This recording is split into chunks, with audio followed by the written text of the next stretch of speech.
Hey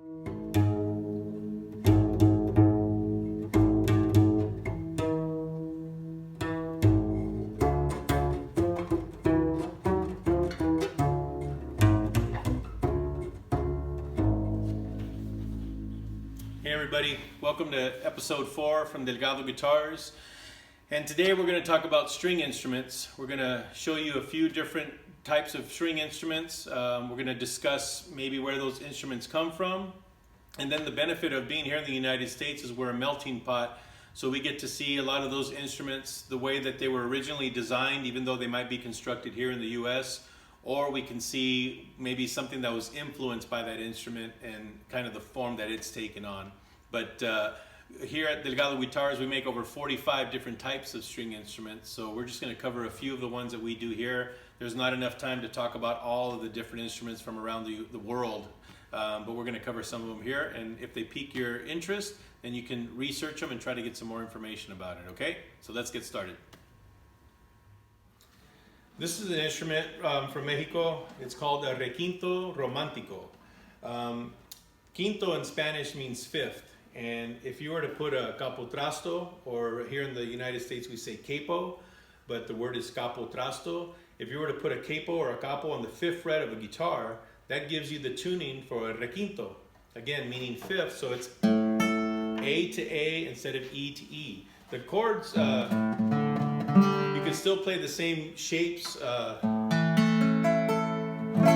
So I'm playing the shape of an E chord, but if I was playing a guitar, I would actually be in the key of A. So right here, even though I'm playing the shape of an E, I'm in the key of A because it's tuned A to A instead of E to E.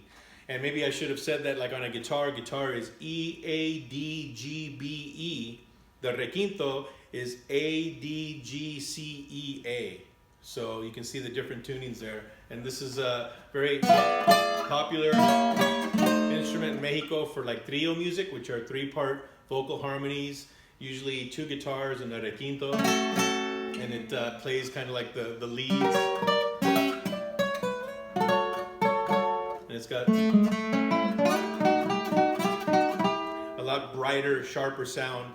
With the scale being shorter, you can tune the instrument higher, and you're going to see that in different instruments. So if you ever see like a mandolin, for example, a mandolin has a very short scale and the strings are very bright. It's a very high tuning on that. You can do that because the scale is shorter. The shorter the scale, the higher you can tune the string. The longer the scale, the lower you can tune it.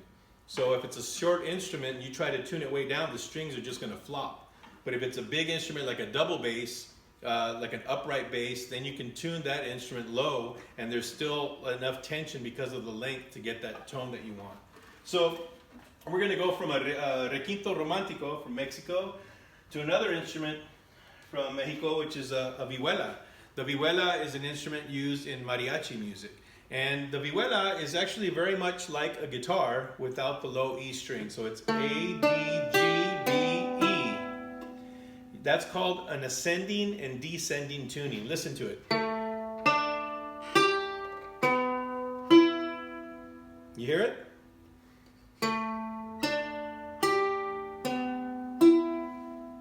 Now, if you're not familiar with the vihuela, that sound might sound similar to you. And I'm going to get to why that might be in a second. But on this particular instrument, traditionally the strings are nylon also. There's no wound strings. It only has 5 strings, as you can see.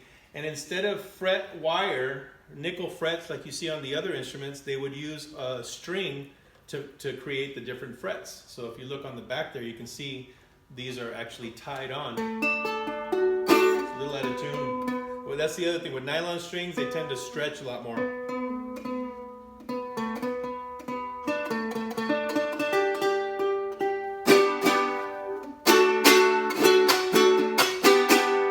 So this is part of what they call the armonía section in mariachi, the harmony section, where they do the rhythmic patterns. And you're usually going to find a vihuela, and then the big instrument, which is called the guitarrón, which we actually have one here.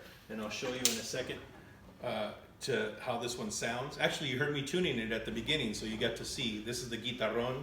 And then you'll have a guitar, maybe a harp, a guitarra de golpe, Let me think, am I forgetting anything? Guitarrón, guitar, vihuela, guitarra de golpe, and harp. That's usually your armonía section. But I asked you if that sounds familiar.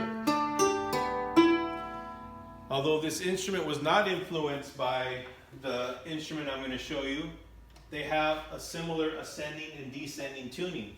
This is a ukulele. And it has that same thing, that ascending and descending tuning.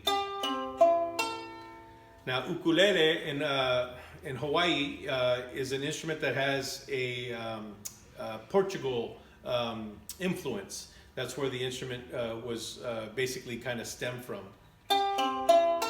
But it was created in Hawaii, but with the influence from the instrument from Portugal. And when the story is that when the guy got off the boat and he was jumping around and playing this instrument, his fingers were jumping around, he was strumming on it, and the Hawaiians said that it looked like a dog scratching with fleas. So ukulele means jumping flea. That's actually what it means. And the ukulele is made in 4 different sizes traditionally. So there's a soprano, which is this one. There's a concert, which has a little bit longer scale. It's a 15-inch scale. Then there's a tenor, which is a 17-inch scale. Average, they vary. And then there is the baritone, which is about a 19-inch scale. And they're usually start with the G, but the baritone is like the bottom 4 strings of the guitar, or top 4, depending on what you call it. But it would basically be the D, G, B, and E of the guitar on the baritone. And that's the ukulele. And while we're sticking with nylon string instruments, let's jump over to another instrument from Mexico. This is called the jarana.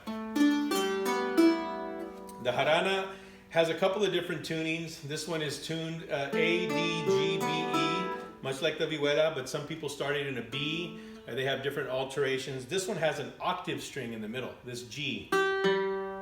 So octave means like, here's an octave. That's an octave right there. So, and this instrument comes from Mexico, from Veracruz, and it's partnered usually with a harp and another instrument called the requinto jarocho, which is a 4-string instrument, different than the requinto romantico, requinto jarocho. Let's check out a couple other ones. In one of our earlier episodes, you heard me talking about our 3764 Memphis model. This is one of them right here. But this is an electric guitar. Now this is a solid body electric, and what that means is exactly what it sounds like. The body is solid wood, but these areas right here have been channeled out or routed out for the pickup systems, the electronic pickups, to be able to sit in there, and then all the wiring is all internal inside of here. Sometimes you might have what's called a chambered body, which would mean that maybe below this top piece of wood, there would be some areas where it's still hollow underneath, but this is a solid body. So this electric guitar, you need to plug it into an amplifier to be able to hear it. That's what the pickup systems are for. You don't get a lot of acoustic tone out of it, and it's not designed to be that way. And then sticking with an electric, this is a design that I came up with. This is actually electric bass. It's technically now an acoustic electric because it is hollow body, it's not solid. And even though it has some acoustic tone, it's not designed to play acoustically, which is why it has the pickup systems, so you can plug it in. But again, the bass plays at such a low frequency that, what did we talk about earlier? The longer scale allows you to tune down. And I say tune down, it's actually still A, D, G, B. I'm sorry, E, A, D, G. It's still tuned like the guitar, the bass notes of the guitar, but because the strings are a heavier gauge, or a thicker or fatter string, it allows you to get to that note at a lower pitch, or a lower octave, a lower note, with the longer scale. Again, if this was a shorter scale and we tried to achieve that, the string wouldn't have enough tension on it, it would slap, it would be very, very slack, a lot of slack in it. But this is a bass, and you've seen these in different shapes. This is just one of the versions of what we make here at Delgado Guitars. Let's take a look at some orchestra instruments. Now these are orchestra instruments, and most of these are going to have a European influence where they originated from, and this is a violin. The violin is available in fractional sizes, but that's really more for people who are learning. And what I mean by fractional sizes, this particular one is what we call a 4/4 or a full-size violin. But let's say, for example, my 6-year-old, she would start with, maybe when she started playing when she was 4, she started with like a 1/8, a very, very small violin. And then she'll go to a half size, and then a 3/4, and then work her way up to a 4/4. And the reason that the sizes change is basically because of how they're able to reach and hold the instrument. So their arms are going to be much shorter. If they can't reach and grab the headstock, then it has to be a shorter size until they're able to do that. And that's how you're able to find out what size fits you best. And this is tuned similar to the guitar, but I guess you could say backwards, although if you're a violin player, you would argue that it's not backwards, but it's E, A, D, G. Where on the guitar, this would be, the bass strings would be E, A, D, G. And these instruments are played with, you would play them with a bow, okay? The next size up from this, or the next instrument, would be the viola. So the viola is usually roughly like around 17 inches. It's a bigger instrument, tuned differently, and in the orchestra, you're going to have several different violins, different violas, and then you're also going to have an instrument, the cello, which I think is a beautiful instrument. The cello has a very haunting sound to it, I think. It also played with the bow. All of these are played with bows. And then you're going to have what they call an upright bass or a double bass. And you probably have seen these in different settings. The double bass, if you've seen bluegrass players or blues or rockabilly, then you'll see them and they're playing one of these and they're slapping it and playing it like that. But in orchestra music, they would also play this with a bow. Now, when you have several different violins, violas, the cello, and the double bass, they might say like somebody is first chair, somebody's playing the first part or the second part. They're all playing different harmonies within there and getting different tones. You're getting different overtones and different notes, and it just all blends together and it sounds beautiful. So if you ever listen to any classical music, if you ever go to the theater, they have live orchestra pit. There are usually a lot of these instruments you're going to find in there as well. So we showed you a couple of different instruments. We talked about some of the places that they originated from. You can research there and get more information on them, on if there was a particular instrument that stood out to you. This last one that I'm holding here is, it's actually called a square neck Resophonic. That's the proper name for this instrument. And here's a great example of an instrument that when here in the United States, we've kind of created this instrument based off of different instruments or different sounds that somebody might have been looking for in a certain genre of music. You're going to find that especially in folk music, people were very creative in trying to create the sounds that they wanted. But it's called a square neck because the square neck has a really, really high action, meaning the distance between the string and the fret, and the neck is actually squared off instead of rounded. A round neck, which would look similar, you would hold it more like a guitar and the action's lower and you would play it with a slide that would go on your finger. But the square neck, you would either use a strap or you would sit down and you use a bar. So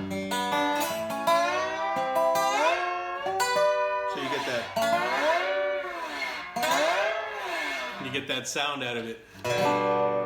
But and then it has a resonator, which is a cone in here, and that gives it that really cool metallic tone that mixed with the wood. You just get a really, really unique instrument sound. I think it's a really, really beautiful instrument when it's played well, which I'm not able to do.